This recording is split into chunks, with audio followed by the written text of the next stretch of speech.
অনেক আমাকে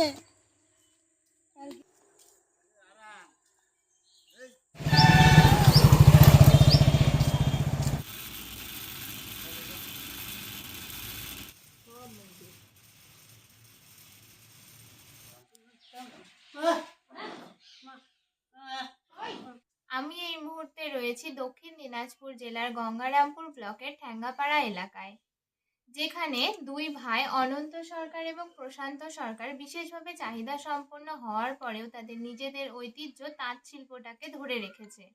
তাদের সংসার অতিবাহিত করতে যথেষ্ট সমস্যার সম্মুখীন হতে হয়। চলাফেরা করতে পারি না, হাত দিয়ে খেতে অসুবিধা হয়, নিজের কাজ নিজে করা যায় না, অনেক সমস্যা। এখন সংসার চলে ওই সবাই প্রতিবন্ধী ভাতা টাতা একটু পাওয়া যায়। মনে করো যে মাসে একটা হলো, ওই মাসে 500 টাকা কাজ করে তার সংসার চলবে না, অর্ডার আসে 2-1 মাসে। সরকার থেকে শুধু ভাতা তাই হয়েছে, আর কোনো সহযোগিতা পাইনি।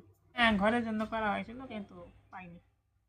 এখন কি সমস্যা তারাই জানে, পাইনি তো।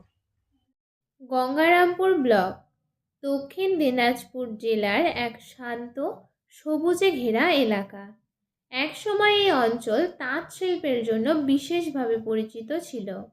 গঙ্গারামপুর ও আশেপাশের এলাকায় প্রায় 800 থেকে 850টি তাঁত সক্রিয় ছিল, আর এই শিল্পের ওপর নির্ভর করে জীবিকা চলত আনুমানিক 30 থেকে 40 হাজার মানুষের। মূলত 1970-এর দশক থেকে এই অঞ্চলে হাতে বোনা শাড়ির কাজ ব্যাপকভাবে ছড়িয়ে পড়ে, বিশেষ করে তা উদ্বাস্তু তাঁতিদের হাত ধরেই। কিন্তু সময়ের সঙ্গে সঙ্গে যন্ত্রচালিত কাপড়ের দাপট, কাঁচামালের দাম বৃদ্ধি, বাজারের অভাব আর সরকারি সহায়তার ঘাটতিতে আজ সেই শিল্প প্রায় ভেঙে পড়েছে। বহু তাঁত বন্ধ হয়ে গেছে, অসংখ্য পরিবার কাজ হারিয়ে বেকার হয়ে পড়েছেন।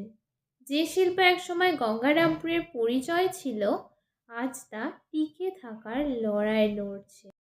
রাত্রিবেলা জ্বর আসছিল বলে ওই জ্বরের পরের থেকেই চিকিৎসা করেছে জ্বরের, তখন তো আর বোঝেনি যে এই অসুখটা হবে। করার পরে এক পাই করে করে লাঠি নিয়ে নিয়ে হাঁটতো। তারপর ধীরে ধীরে দিন যায় একটু বেশি, এরকম করতে করতে মালদাতে নেওয়া হলো যখন, তখন বলে দিল এটা পোলিও রোগ। মানসিক অবস্থা কেমন খারাপ লাগতো, করার তো কিছু নাই। কোনোদিন স্কুলেও তো যেতে পারে নাই, ওইরকম তাঁতের কাজ একদমই বন্ধ হয়ে গেছে। অর্ডার এখন নাই বললেই চলে। ওই ধরো যে 2 মাস পরে একটা, কিংবা 3 মাস পরে একটা, কি মাসে একটা, ওই কাজ করে তো সংসার চলবে না, কারোরই চলবে না।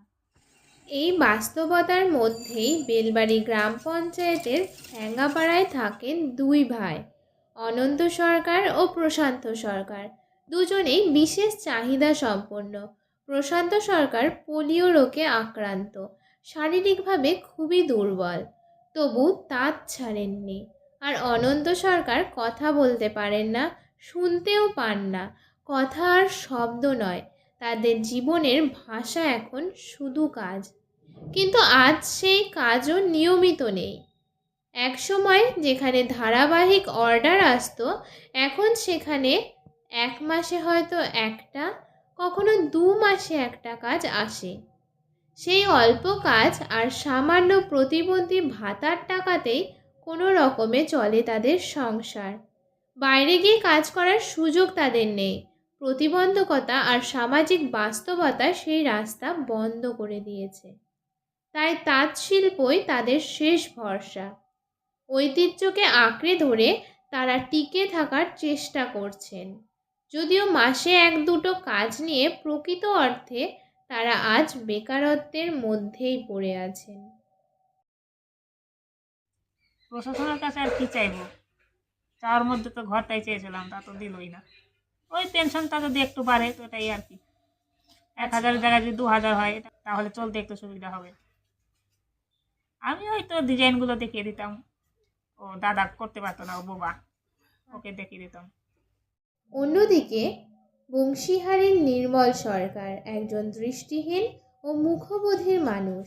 একসময় তিনিও তাঁত শিল্পের সঙ্গেই যুক্ত ছিলেন, কিন্তু এখন ইলেকট্রিক চালিত তাঁত হওয়ায় পরিবারের লোকেরা তাকে আর সেই কাজ করতে দেন না।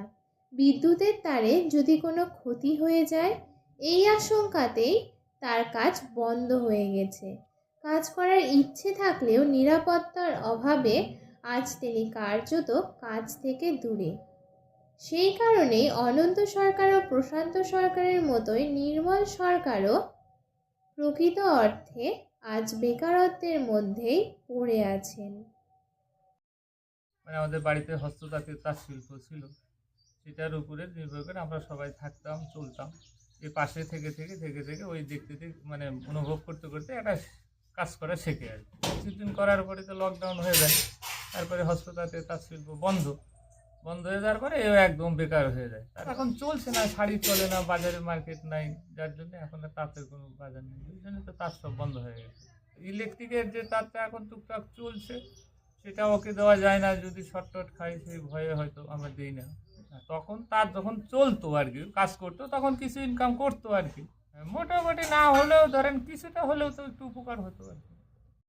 নির্মল সরকারের চোখে জল আসে না, কারণ তিনি দেখেন না।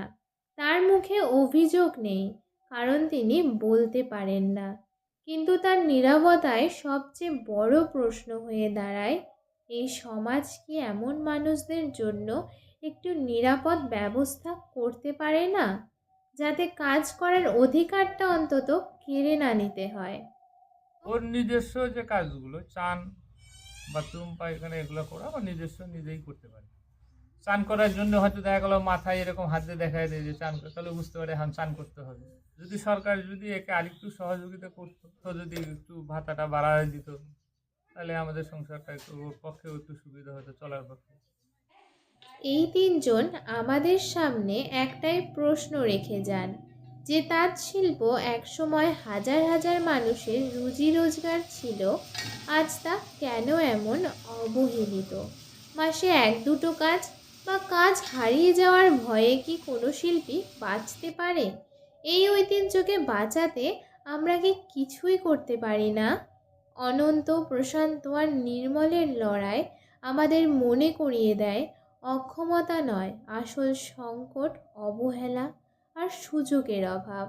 আপনার একটি শেয়ারই হয়তো গঙ্গারামপুরের হারিয়ে যেতে বসা এই ঐতিহ্য আর এই পরিবারগুলোর জীবনে সামান্য হলেও আলো এনে দিতে পারে।